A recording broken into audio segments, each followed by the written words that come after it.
Andito po tayo sa part 2 ng ating ginagawang dryer. Ayan po, nailagay na nila yung center post. Yan po ang pakalagay ng center post. Makikita po ninyo ang center post ay yan, kumbaga ay ang load kasi po ng center post ay pababa. Kumbaga siya ay compression. Itong member ng truss natin sa baba ay itutulak niya. Kaya yan po nakakagat. Yan po ang ating, yan po ay matibay talaga pa ganyan. Ang ating construction. Yan po, tingnan nyo, sabi dito sa amin sa Camarines Norte, nakatak-am siya. Yan mismo. Okay. Ito naman pong member natin sa baba, yan ay nasa tension. Ibig sabihin pahila. Okay. Hihilahin niya. Ito. Pero ang hila po niya ay yan, hila siya. Kaya dito po ang connection natin ay ganyan.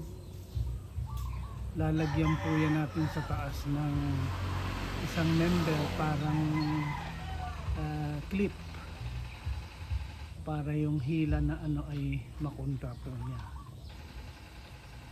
Yan.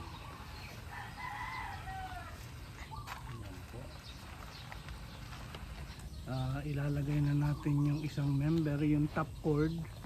Yan po ang bottom cord ay nasa tension.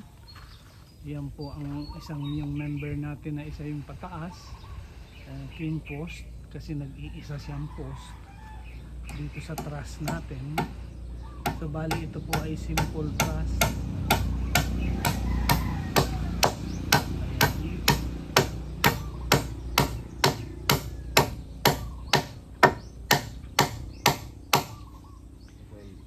Tayo po ay pinaghahandaan po natin, ang dapat na istruktura natin ay yung matibay, na dapat ay mga super typhoon ay kakayanin niya. Yan po, pinaghahandaan natin ang climate change. So kaya po tayo ay pinapatibay natin ang ating istruktura. Yan po palang mga kahoy natin ay yakal po yan. Yakal. Lahat po yan ay yakal. Ang ating mga materyales. Hindi po tayo gagamit ng coco lumber. Yan po ay talagang mabibigat pong maigi. Yan. Yakal po yan.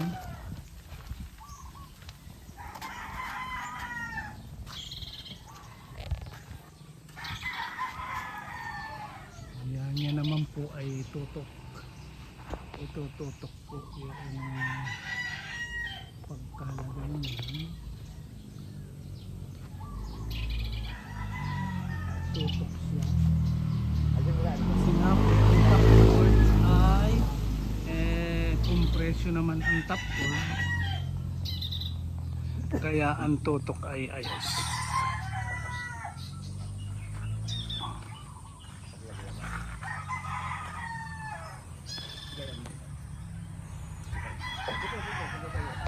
So yan po.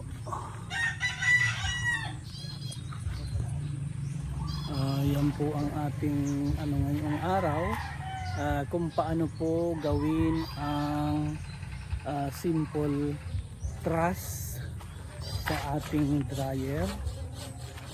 So may top cord, may bottom cord at may clean post. Yan lang po ang ating gagawin na trusses. Lahat po ay hardwood ang ating materyales, yakal. So yan po.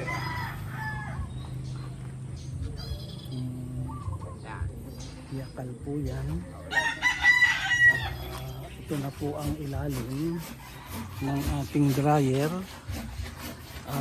May beam. Yan pong beam, dyan lalapat yung ating mga support. Yan, floor joist. Yan po. Meron po yan suporta dito ng dalawa na ano sa gitna.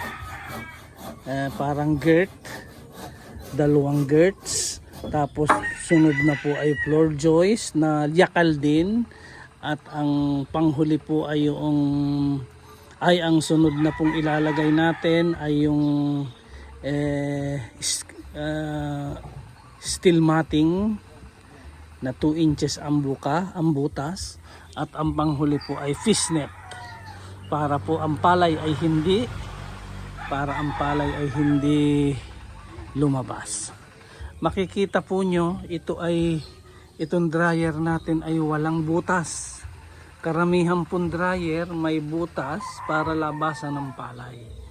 Ito po ay ginawa natin na solid para napakatibay na po ng ating drying bin. Ito po ay drying bin. So matibay po ang drying bin, hindi magka-crack. Yan. May gagawin po tayo ditong mga equipment. In the future, makikita po ninyo yung mga equipment natin, mga ilalagay dito para ma-facilitate po yung paglagay ng palay at pag-alis. Okay?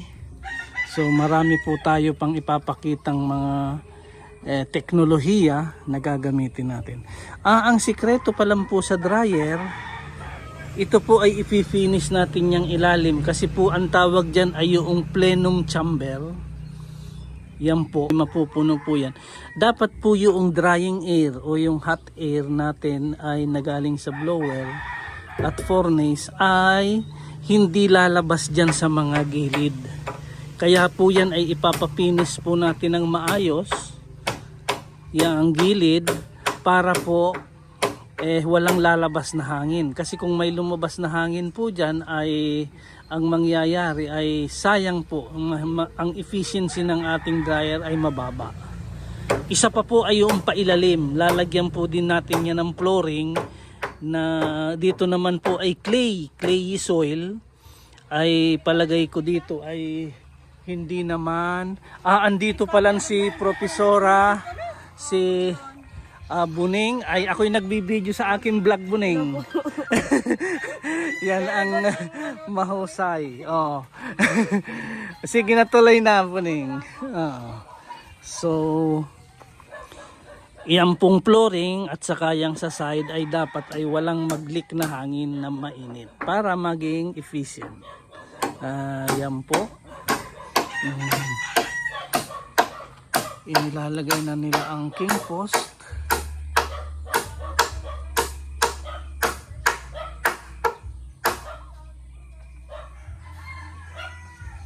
Tamang-tama ang bulada pala na ano, Herme? Tamang-tama.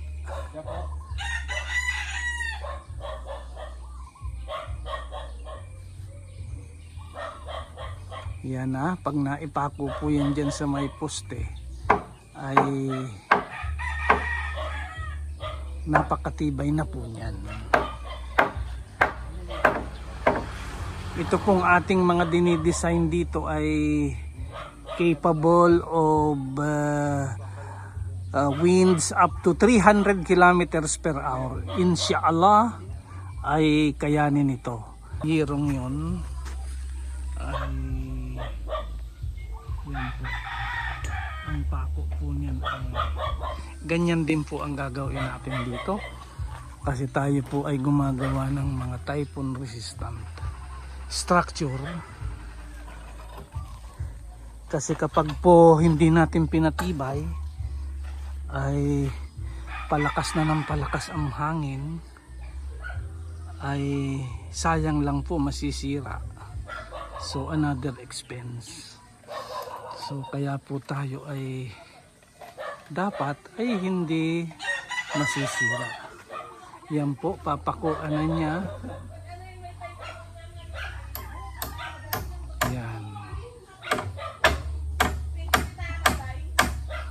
compression po yan.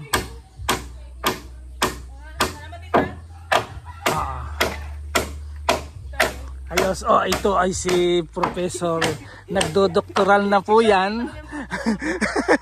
Yan ay pamangkin ko po yan. Thank you, thank you. Thank you sa pag-subscribe mo ha. Yan. Lalagyan pa po yun dyan ng clips para ipapakita ko po sa inyo kung paano yan i-fix. Para ang mga puwersa po ay talagang magamit yung kahoy, yung ating struktura. Yan. So siguro hanggang dito na lamang po. Ang susunod natin ay ang paglalagay na siguro ng tuloy. Sige po. Thank you very much.